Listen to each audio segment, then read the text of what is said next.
Mutton biryani எப்படி செய்யலான்னு பார்க்கலாம்.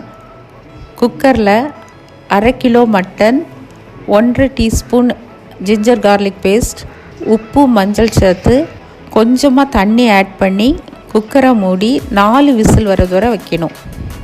பாஸ்மதி அரிசியை நல்லா கழுவி ஒரு 20 மினிட்ஸ் சோக் பண்ணி வைக்கணும் தண்ணியில். 1/2 கிலோ பாஸ்மதி ரைஸ் எடுத்திருக்கேன்.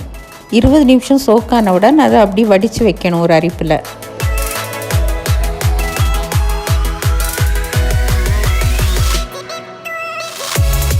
இன்னொரு பேனில் oil 2 tablespoon, ghee 2 tablespoon ஊற்றி அது சூடானவுடன் பட்டை, கிராம்பு, ஏலக்காய், பிரிஞ்சி இலை, ஆனிசீட் போட்டு நல்லா சாட்டானவுடன் 3 ஆனியனை நீளமாக கட் பண்ணி அதை போட்டு நல்லா வதக்கணும்.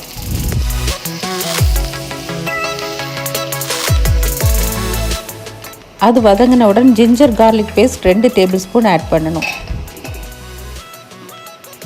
அது நல்லா வதங்கினவுடன் தக்காளி, பச்சை மிளகு, மல்லி இலை, புதினா சேர்க்கணும்.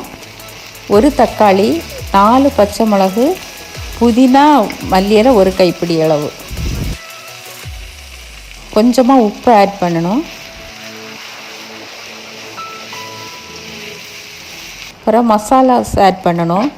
Mutton masala 1 tablespoon add பண்ணியிருக்கேன். Garam masala 1 teaspoon, chilli powder 1 teaspoon add பண்ணியிருக்கேன்.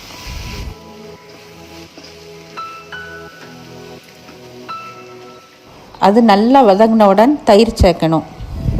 150 ml நான் சேர்த்துருக்கேன். தயிர் ஆட் பண்ண பிறகு வேக வச்ச மட்டனை அது கூட ஆட் பண்ணணும்.